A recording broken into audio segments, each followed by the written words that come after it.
Jesus não é apenas uma fórmula ou um conjunto de preceitos que faz com que consigamos coisas boas para nossas vidas. Não. Jesus é o caminho. Jesus, Ele é o centro. Ele precisa ser o nosso alvo. Ele precisa ser o motivo da nossa canção, o motivo da nossa existência, o motivo pelo qual nós levantamos de manhã, o motivo pelo qual nós enchemos o nosso coração de riso. Jesus é o porquê nós vivemos. Há uma necessidade hoje em nós, de que nós voltemos o nosso olhar e o nosso coração para essa pessoa, porque Ele é o porquê nós existimos. Nada mais importa na nossa vida, senão a pessoa de Jesus.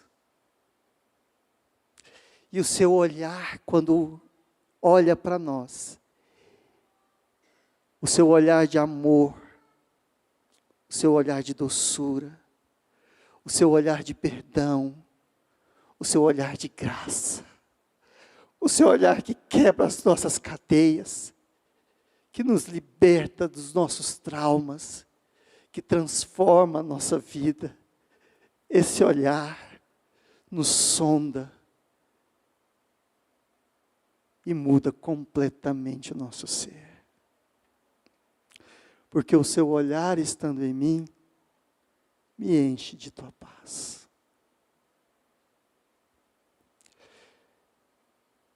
O Senhor nos leva para Cristo. O propósito de Deus é nos levar a Cristo. Ele é a razão da nossa existência. Nós fomos feitos para nos parecer com Jesus. Nós fomos feitos à sua imagem e à sua semelhança. Para nos parecer com Jesus e para refletirmos a glória do Pai.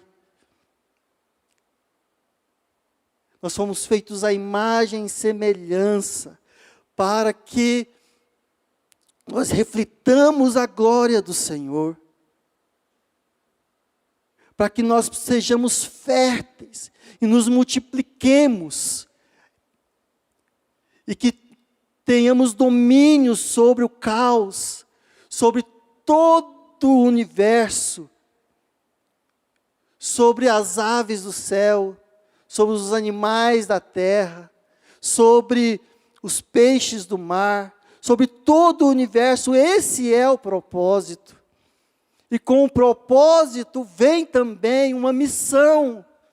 E essa missão é cultivar e é guardar a vida de Deus representada pelo jardim, para que esse jardim, que é a vida do Espírito de Deus em mim, fluindo, frutificando, se espalhe por todos os lugares por onde eu vou, por todos os lugares por onde eu toco.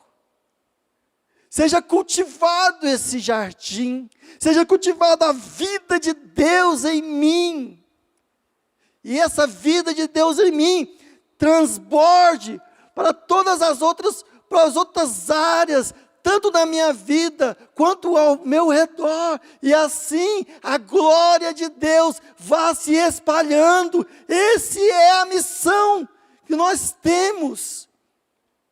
Mas o homem falha nessa missão, entregando ao inimigo o direito de agir no cosmos, o direito de agir sobre a terra. E Deus então lança um decreto de restauração em Gênesis 3,15, falando: eu trarei um descendente da mulher que pisará na tua cabeça. Você ferirá o seu calcanhar, mas ele te pisará a cabeça, levando a nós um decreto de restauração. E Deus traz esse decreto. Ele faz com que esse decreto seja trabalhado através de uma promessa. E Deus levanta homens e faz promessas a esses homens. E esses homens começam a andar nessa promessa. E é um homem muito específico chamado Abrão, em que Deus faz essa promessa a Abrão. E essa promessa, ela inclui três aspectos: um povo, uma terra e uma bênção. Um povo, uma terra e uma bênção. Farei de ti uma grande nação, darei essa terra, e através de ti todas as famílias da terra serão abençoadas. Um povo, uma terra e uma bênção. E Deus começa com essa bênção e faz eles sonharem com essa bênção, faz eles sonharem com essa promessa, e de geração em geração, em sua linhagem, passando de Abraão, que ele se torna Abraão, para Isaac, para Jacó, para José. E em José nasce, e de José e dos outros irmãos de José, nasce um povo que é gestado, que é gestado dentro do ventre de outra nação chamada Egito. E no Egito é gestado um povo chamado Israel.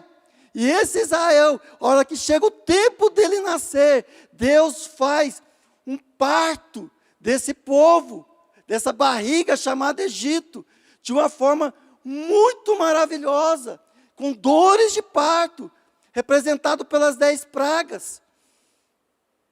Com dores de parto é dado à luz a um povo, e ele passa no momento do parto pelo Mar Vermelho.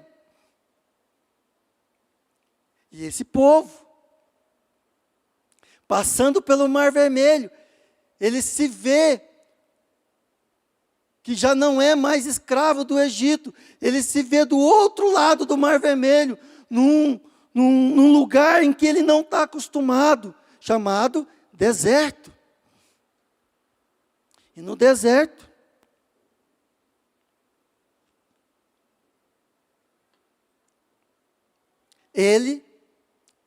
esse povo, que ainda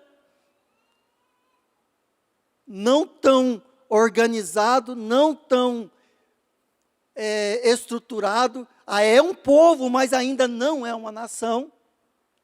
Deus começa num processo de decantamento, num processo de purificação, num processo de organização, num processo em que vai transformar esse povo que tem uma promessa, baseada num decreto, vinda de uma missão, para cumprir um propósito. Viu que tem uma escadinha? Propósito, missão, decreto, promessa. E essa promessa, Deus trabalha nesse povo, no deserto. Esse povo que sai do Egito com a mentalidade escrava. Ele vai para o deserto com um monte de coisas, um monte de escória, com um monte de mentalidade, com um monte com a carga cultural ainda egípcia. E Deus no deserto leva-os a um outro nível, e Deus começa a se revelar a este povo como Deus, o Senhor, como Deus, o Senhor, através da mão de um homem chamado Moisés. E no deserto, Deus dá 3 coisas para formar a identidade. Deus dá a lei, Deus dá as festas, e Deus dá o tabernáculo. Então Deus dá a lei para que esse povo possa ser um povo que tem uma lei vinda do céu. A lei manifesta na Torá, leva esse povo a ter uma organização social e religiosa. As festas levam esse povo a pedagogicamente olhar para Deus todos os anos, levando com que o caráter de Deus, pedagogicamente, vá sendo transportado para o viver diário desse povo. E o tabernáculo, algo magnífico, porque não só é pedagógico, mas também é intenso no sentido que o próprio Deus passa a habitar no meio desse povo, no tabernáculo. E o tabernáculo com os seus ritos e os seus rituais, tudo apontando para o descendente.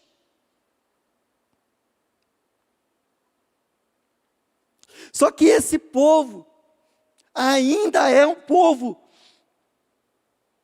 que traz em si uma carga muito complexa. Hoje de manhã, nós vimos um versículo que está em Êxodo 33, que fala que Deus, chega um momento que Deus, ele chuta o balde com esse povo, fala assim, eu não dou conta de andar com vocês são um povo de dura cerviz. Moisés, deu para mim, foi ruim, deu ruim, eu não vou andar com esse povo. E Moisés, Deus, Ele é o seu povo.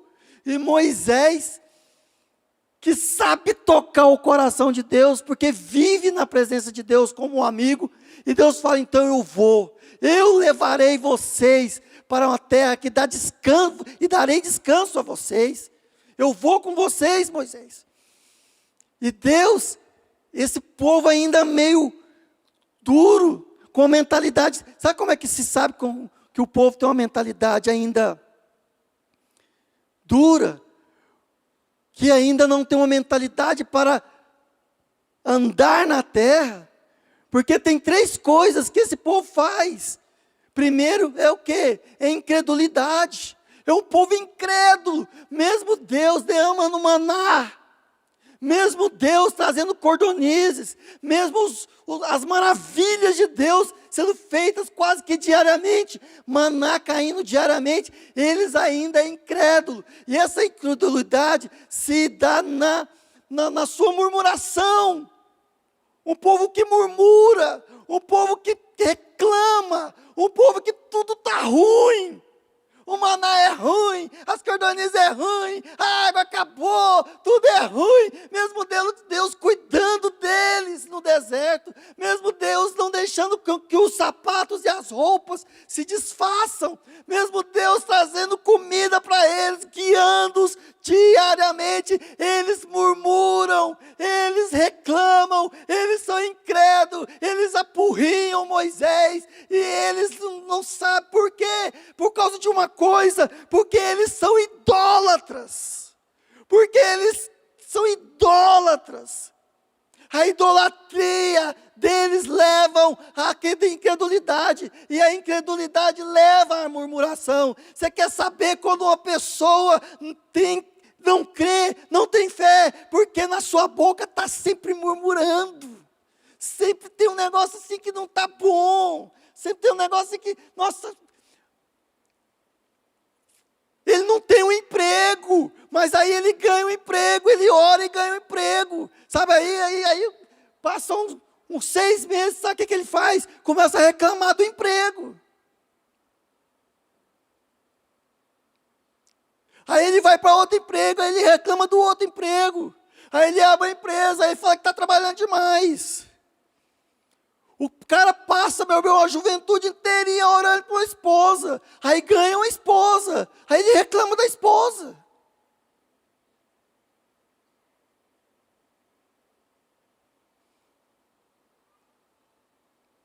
O problema da gente orar é que a gente ganha, gente.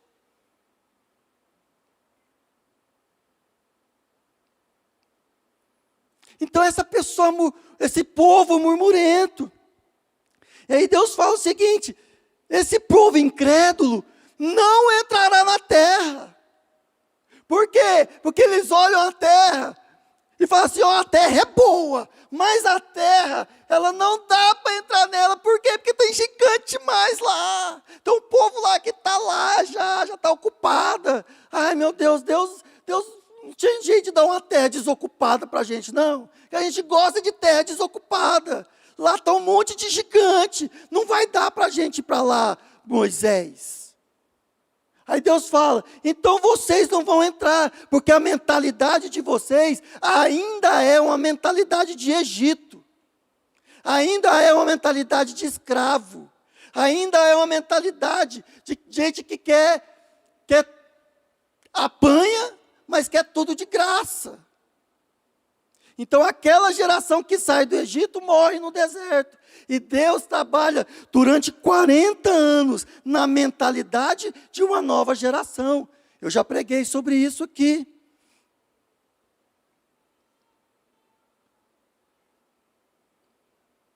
Então essa nova geração é a geração essa nova geração em que Deus trabalha essa mentalidade, que não saiu do Egito, mas andou pelo deserto, vendo as maravilhas, vendo o quanto Deus cuida, vendo que Deus é aquele que sustenta, é aquele que cura, é aquele que é a nossa bandeira, é aquele que é a nossa justiça, é aquele que vence os nossos inimigos, vendo que Deus é o Deus que nos transforma. Essa geração, ela está pronta para entrar na terra. É uma geração que não nasceu no Egito, mas nasceu no deserto. Mas que tem o sonho de Canaã no seu coração, que tem o sonho de Canaã.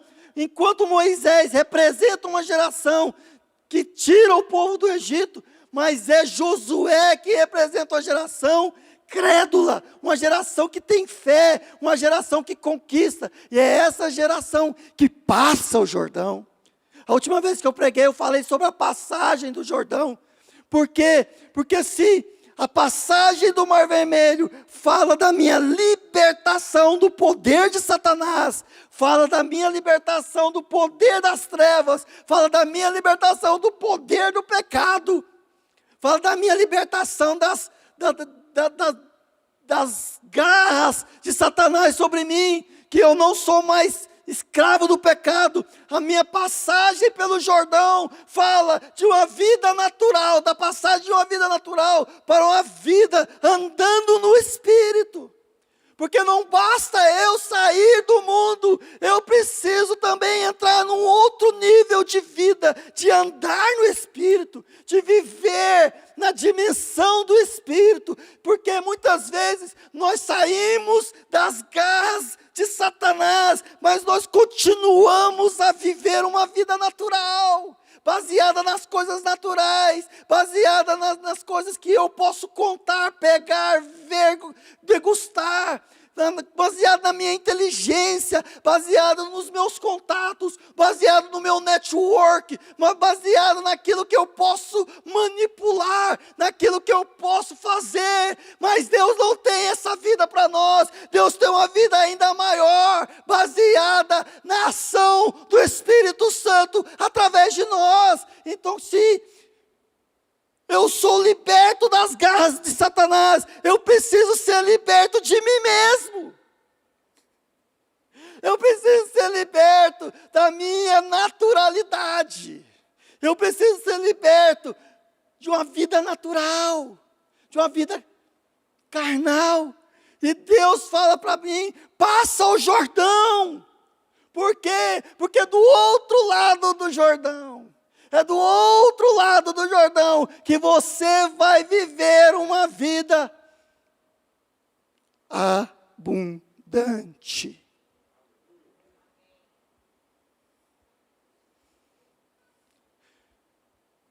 No deserto, apesar de eu ver as coisas de Deus, apesar de eu perceber a presença de Deus, apesar de eu comer do maná de Deus, apesar de eu ter o ritual do tabernáculo, apesar de eu ter a lei, eu ainda vivo de forma natural. E Deus tem muito mais para nós. Deus tem muito mais para nós. Por quê? Porque o nosso alvo é Cristo. O nosso alvo é nos parecer com Jesus. O nosso alvo é a pessoa de Jesus. Eu vim para que tenham vida e a tenham em abundância. Não é uma vidinha medíocre, não é uma vidinha mais ou menos, não é uma vidinha que eu passo a minha vida toda brigando com o pecado, brigando comigo mesmo, brigando com o meu salário, brigando com a minha esposa, brigando. Não, Deus tem uma vida de fluência no Espírito Santo. Deus tem uma vida em que os nossos filhos sejam sacerdotes. Deus tem uma vida em que o Senhor é o Senhor de toda a nossa existência. Deus tem uma vida em que nós reflitamos a glória de Deus em toda a terra. É para isso que Deus fez a igreja, é para isso que Jesus morreu na cruz. Para quê? Para que nós cheguemos à estatura do varão perfeito. Mas para isso, nós precisamos passar o Mar Vermelho, mas também precisamos passar o Jordão, porque é após o Jordão que nós entramos em Canaã. É após o Jordão. Nós não podemos nos contentar com a vida medíocre. Não! Por quê? Porque nós temos o Espírito Santo. Nós temos o Espírito Santo, a maior arma do universo, habitando dentro de nós. Nós temos o Espírito Santo. O Espírito Santo nos leva a Jesus. O Espírito Santo nos conduz a Cristo. O Espírito Santo nos leva a conquistar Canaã. Então, nós estamos agora após o Jordão.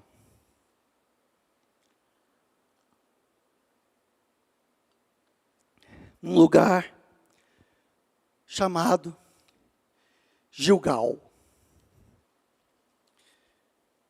Gilgal é o primeiro lugar em que Josué chega junto com o povo após passar o Jordão. E algo maravilhoso acontece quando Josué passa o Jordão. Porque quando Josué passa o Jordão é o seguinte: os sacerdotes com a arca nos seus ombros, eles põem o pé no Jordão, o Jordão se abre, eles passam o Jordão a seco, a arca para no meio do Jordão. Josué pede 12 homens de cada tribo, cada homem pega uma pedra do meio do Jordão e leva nas suas costas para o outro lado. Isso você pode ver em Josué capítulo 5. E para o outro lado ele chega com essas 12 pedras. E lá ele faz uma coluna, nesse lugar chamado Gilgal. E esse lugar chamado Gilgal é um lugar que nós precisamos ter muita referência nele. Por quê? Porque Gilgal fala de rolar, passar, fala de afastar. E lá acontece 3 coisas muito importantes, que é mais um passo que nós vamos dar hoje. Quem sabe 2? Vamos ver.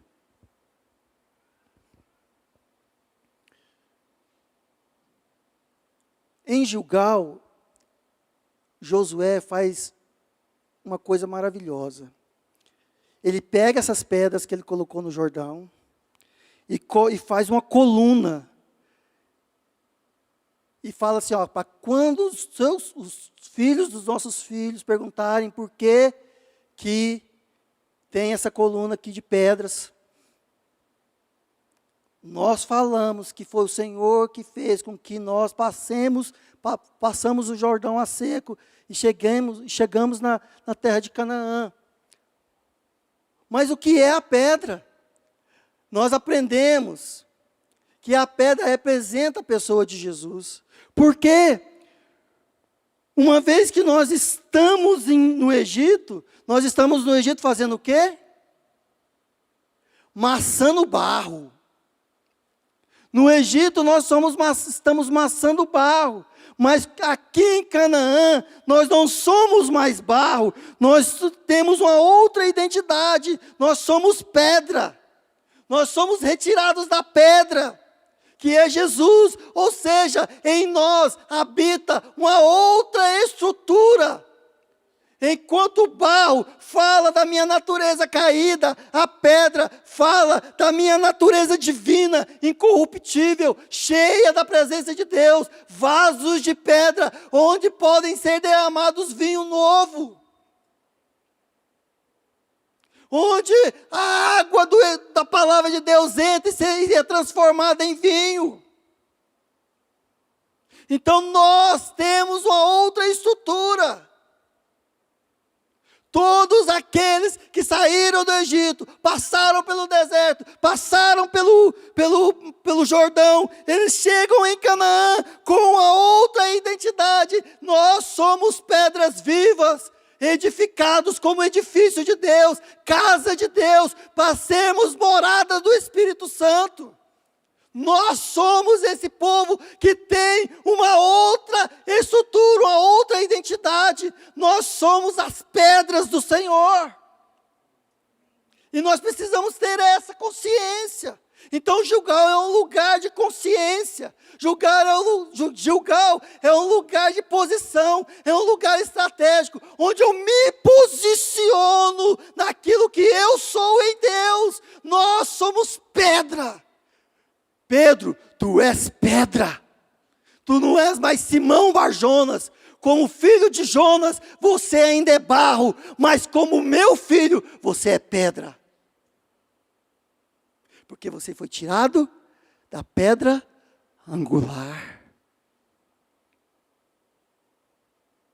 Acontece outra coisa, em Gilgal, toda aquela geração que nasceu no deserto e que entrou em Canaã, ela não foi circuncidada. Então, Deus vira para Josué e fala o seguinte: pega, faz facas de pedra e circuncida essa geração, para que eu remova de vocês o opróbrio, para que eu remova de vocês a humilhação. O que isso quer dizer? Que Gilgal é um lugar de renovação de aliança, porque a circuncisão é a marca da aliança, é a marca em que Deus fala para Abraão: Abraão, eu faço uma aliança com você, mas todo homem, todo ser nascido do sexo masculino na sua casa será circuncidado. Ou seja, você terá uma marca para que eu me lembre da aliança que eu vi com você e para que você mesmo se lembre da aliança que eu tenho com você. Então, Gilgal é um lugar em que eu preciso renovar a aliança. Mesmo estando na terra, eu preciso saber que eu sou alguém aliançado. Então, eu tenho uma estrutura de pedra. O meu espírito é um espírito inabalável, mas também eu sou alguém que tem a marca da promessa, eu tenho a marca da aliança. Então Gilgal é um lugar de aliança. Mas Gilgal também, acontece algo em Gilgal que é maravilhoso, que é o quê? Eles celebram a primeira Páscoa dentro da terra prometida. Dentro da terra prometida. Ou seja, há uma outra consciência de que a conquista da terra não se faz apenas por guerra, mas se faz por guerra através do Cordeiro, através da cruz, porque a cruz ela não serve apenas para me libertar, mas a cruz ela serve para conquistar. A cruz é o elemento principal de conquista na vida de um crente. Não se conquista sem cruz. Não se conquista sem cruz. Por quê? Porque toda vitória vem da cruz de Cristo. Toda vitória vem daquele que morreu e ressuscitou. Tudo que eu venço por causa do sangue de Jesus derramado na cruz. E não é à toa que o sangue sai do altar de bronze e vai até o Santo dos Santos. O sangue é a minha garantia de vitória. Eu não posso fazer nada sem o sangue. Quantas vezes nós nos esquecemos do sangue de Jesus? Quantas vezes nós entramos na presença de Deus e não fazemos menção do seu sangue? Todas as vezes que eu entro na presença de Deus, eu preciso ter consciência de que eu estou na presença de Deus, não porque eu mereço, não porque eu fiz algo que eu posso me gloriar, mas eu entro na presença de Deus porque o sangue de Jesus me habilita. É o sangue de Jesus que me leva além, que me faz entrar na presença de Deus e não ser consumido. É o sangue de Jesus que me transforma. É o sangue de Jesus que me muda. É o sangue de Jesus. É o sangue do Cordeiro. E tem uma quarta coisa que eu não anotei.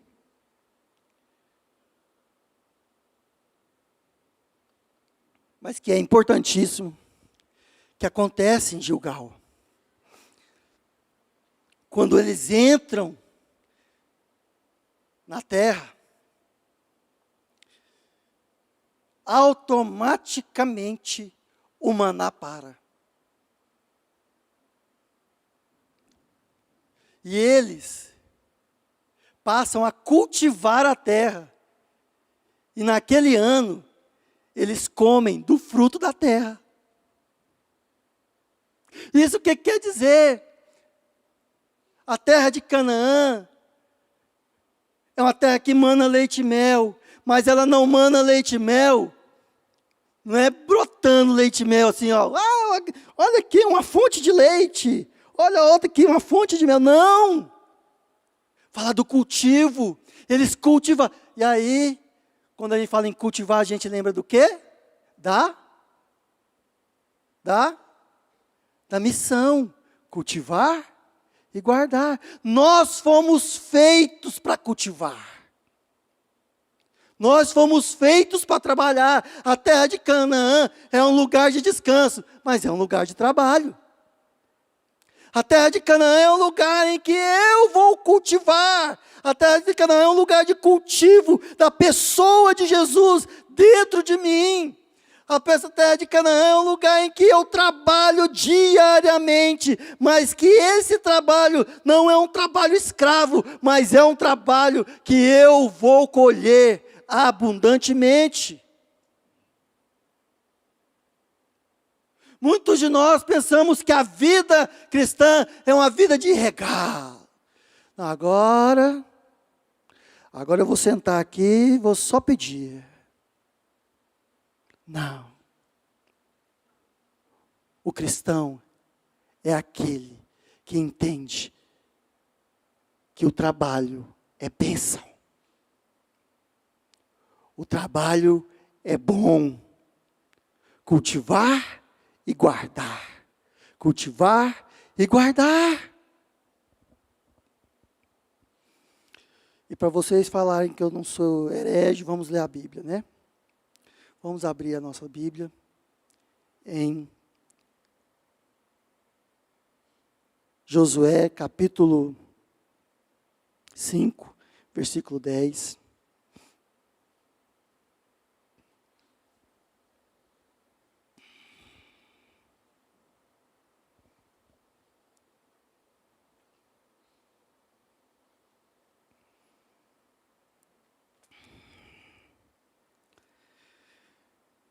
Estando, pois, os filhos de Israel acampados em Gilgal, celebraram a Páscoa no dia 14 do mês, à tarde nas campinas de Jericó. Comeram do fruto da terra no dia seguinte à Páscoa. Pães asmos e cereais tostados comeram nesse mesmo dia. No dia imediato, depois que comeram do fruto da terra, cessou o maná, e não tiveram mais os filhos de Israel. Mas naquele ano comeram das novidades da terra de Canaã. Estando Josué ao pé de Jericó, levantou os olhos e olhou. Eis que se achava em pé diante dele um homem que trazia uma espada nua. Espada nua é desembainhada. Chegou-se Josué a ele e disse: És tu dos nossos ou dos nossos adversários? Respondeu ele: Não, sou o príncipe do exército do Senhor e acabo de chegar. Então Josué prostrou-se com o rosto em terra e o adorou e disse-lhe: Que diz meu senhor ao seu servo? Respondeu o príncipe do exército do Senhor Josué: Descalça as sandálias dos pés, porque o lugar em que estás é santo. E fez Josué assim. Ora, Jericó estava rigorosamente fechada por causa dos filhos de Israel, e ninguém saía nem entrava. Então disse o Senhor a Josué: Olha, entreguei em tua mão Jericó, e o seu rei e os seus valentes. Vós, pois, todos os homens de guerra, rodeareis a cidade, cercando-a uma vez, e assim fareis por 6 dias. 7 sacerdotes levarão 7 trombetas de chifre de carneiro adiante da arca. No 7º dia, rodeareis a cidade 7 vezes, e os sacerdotes tocarão as trombetas. E será que, tocando-se longamente a trombeta de chifre de carneiro, ouvindo vós o sonido dela, todo o povo gritará, e com grande grita o muro da cidade cairá abaixo, e o povo subirá nele, cada qual em frente de si. Uma vez que Josué estabelece um lugar de consagração em Gilgal. Gilgal é o quê? Lugar de consagração. Lugar onde eu tenho consciência de quem eu sou.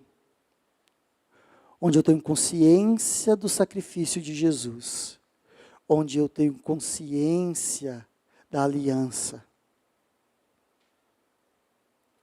E a partir desse lugar de consagração, Josué é visitado por Deus.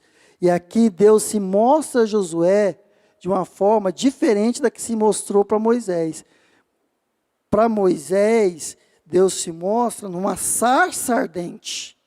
Falando para Moisés: Moisés, eu sou aquele que queima, mas não consome.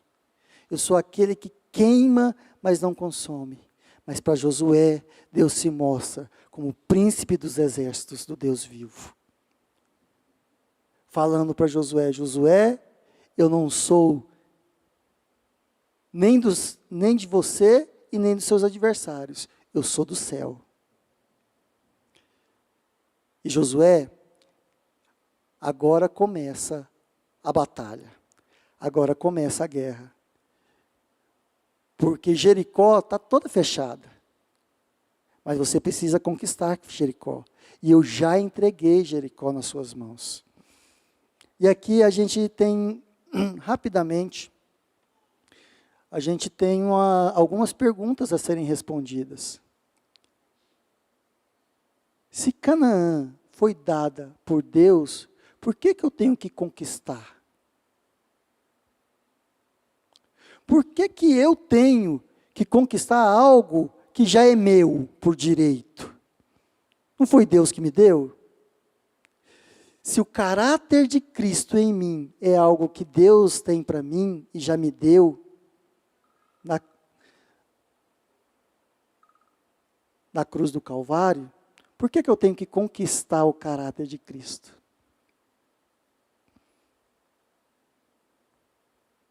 Por que eu preciso entrar em guerra? Por que eu tenho que expulsar?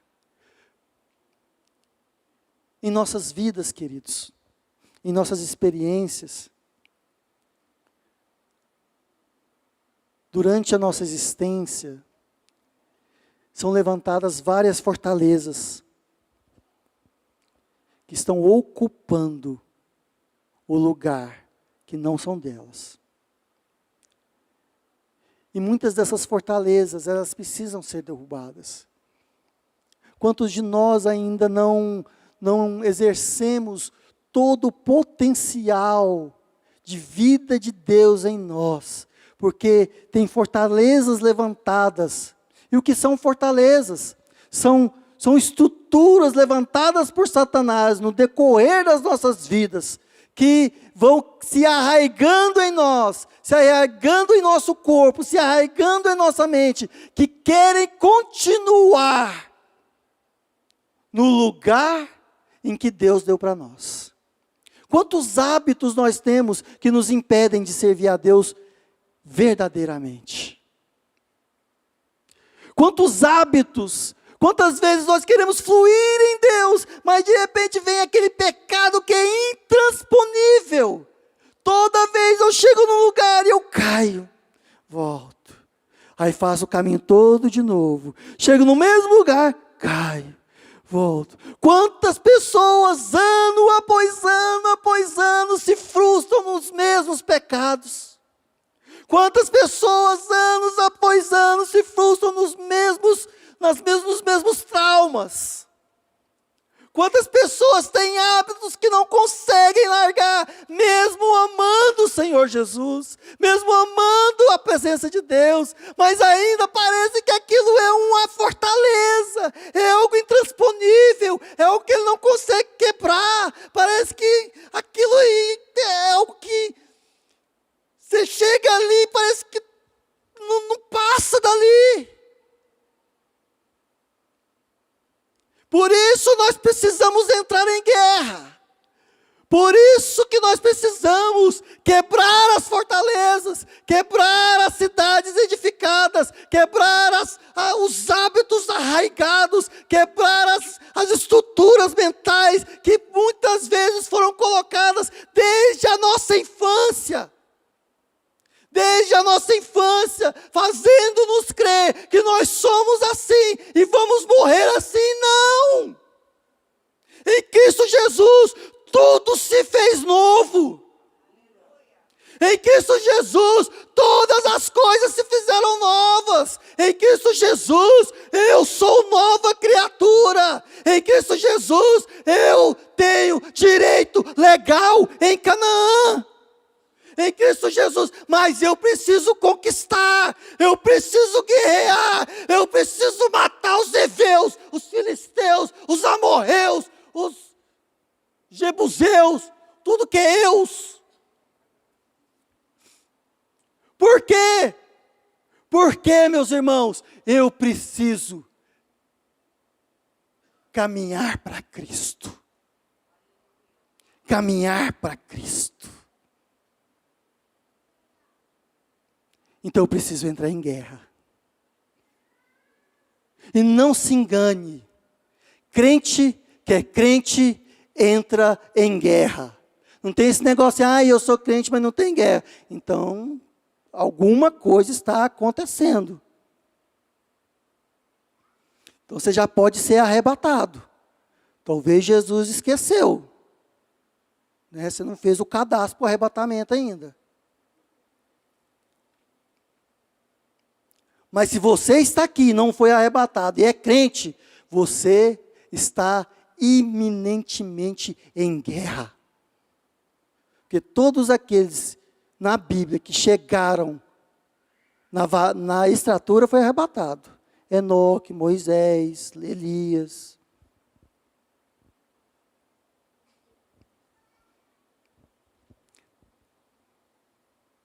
E nós precisamos entrar em guerra.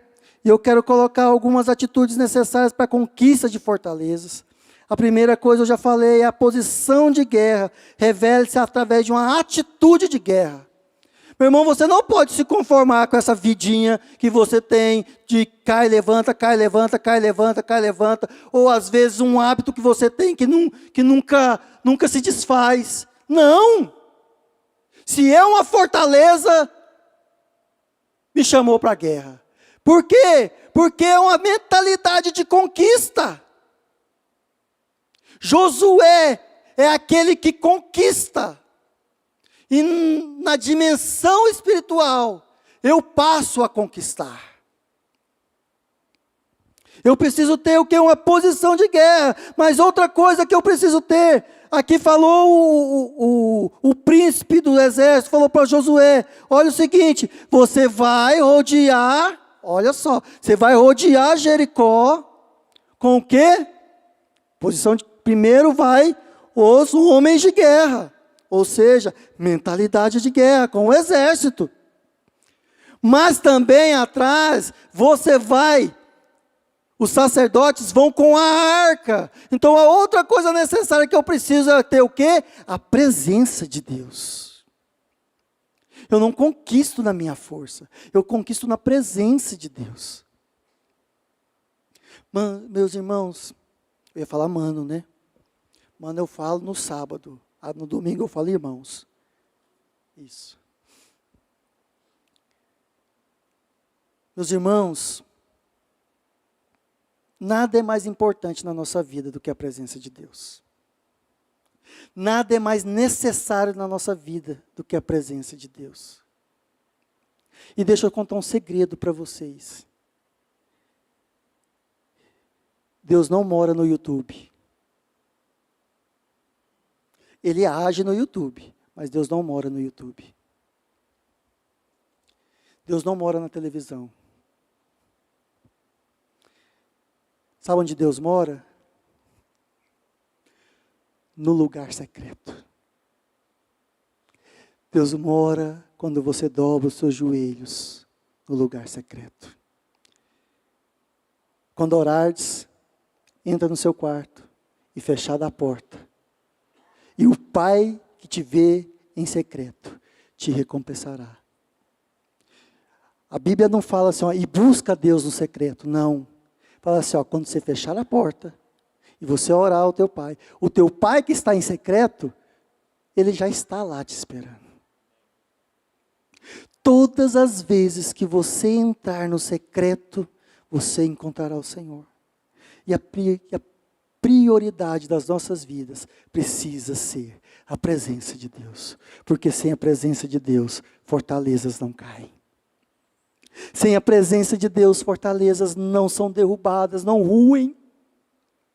Sem a presença de Deus é algo insosso. Mas o tempo urge, deixa eu falar das outras, depois a gente aprofunda mais nisso. Outra coisa que é importante para as nossas vidas, meu irmão. Se no deserto eu tenho um povo murmurador, na conquista eu preciso ter um povo que louva o Senhor. Isso fala das trombetas. Todas as vezes que eles rodeavam Jericó, eles tocavam as trombetas. E a trombeta fala de proclamação das grandezas de Deus. Nós precisamos ser um povo que tem menos murmuração e mais louvor. Mais louvor nos nossos lábios. Mais louvor nas nossas vidas. E louvor não é colocar um foninho no ouvido e ficar cantando musiquinha, não. Louvor é uma expressão de alguém que se rende ao Senhor. E essa expressão, ela pode vir em forma de música. Mas também ela vem em forma de servitude. Ela vem em forma de serviço. Ela vem em forma de agradecimento, ela vem em todas as formas, mas você precisa louvar. Nós precisamos ser um povo que proclama as grandezas de Deus. Hoje de manhã nós chegamos aqui na igreja, estava aquele sol gostoso, né? Gostoso. Aí o irmão falou, nossa, mas que sol gostoso. Eu falei, gostoso mesmo? Vitamina D, quem toma esse sol todo dia, tem a imunidade lá em cima. Aí eu lembrei, não é à toa que o nosso Deus é chamado de sol da justiça. Nós precisamos ver Jesus em todos os lugares. Nós precisamos ver o Senhor Jesus, as grandezas, as glórias de Deus em todos os lugares. Nós precisamos ser um povo que larga a murmuração, mas acolhe o louvor. Assim também falou Davi no meio do deserto. Davi, ele aprendeu isso, ele encontrou esse segredo. Você vê Davi muitas vezes chorando diante de Deus por causa das perseguições, mas no final, sempre no final dos salmos de Davi estava, porque o Senhor é a minha força, o Senhor é a minha fortaleza, eu me alegrarei no Senhor, o Senhor é grande, o Senhor me dará a vitória. Davi louvava o Senhor. Nós precisamos ser um povo que louva o Senhor, e também precisamos ter cuidado com a boca. Muitas vezes nós perdemos a guerra porque nós abrimos muito a boca. Na guerra, muitas vezes precisamos estar mais calados. Mais calados. Porque aqueles que não têm cuidado com a língua, entrega a guerra para o inimigo. Todos nós. Você vai perceber que só as trombetas tocavam, mas eles rodeavam calados, sem nenhuma palavra. Sem nenhuma palavra. E por fim, nós precisamos ter consistência. Porque não se derruba uma fortaleza em um dia. Aqui foram 6 dias. E no 7º dia, eles rodearam 7 vezes. Eu preciso ter um coração rendido ao Senhor diariamente. E com isso, as fortalezas, elas perdem a sua força e caem com um brado de vitória. Irmãos, nós começamos essa reunião com o nosso coração voltado para o Senhor. E eu quero convidar os irmãos a terminar essa reunião com o coração voltado para o Senhor. Com os olhos do Senhor sobre nós. Eu falei que o Senhor tem muito mais para nós. A nossa religião não pode ser uma religião de pedintes. A nossa religião não pode ser uma religião que domingo após domingo a gente vem aqui atrás de uma bênção. Nós temos um alvo, e esse alvo é um homem chamado Jesus Cristo. E Deus tem um propósito: formar Jesus Cristo em cada um de nós, para que coletivamente nós sejamos a sua noiva. Coletivamente nós sejamos a sua família. Coletivamente nós sejamos os teus tabernáculos, o seu tabernáculo.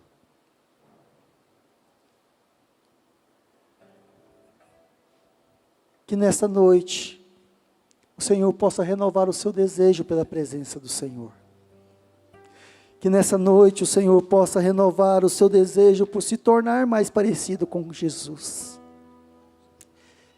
Que nessa noite a sua intensidade seja voltada para o Santo dos Santos. Que nessa noite Deus renove no seu coração o propósito de se tornar mais dele. Não importa as fortalezas, elas serão quebradas.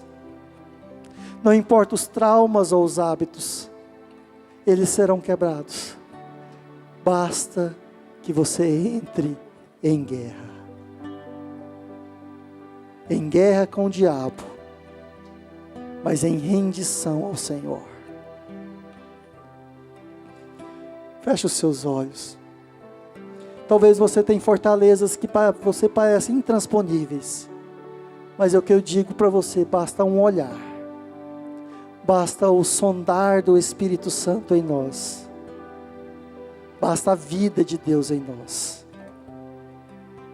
Para que todas as fortalezas sejam quebradas. E Jericó caia.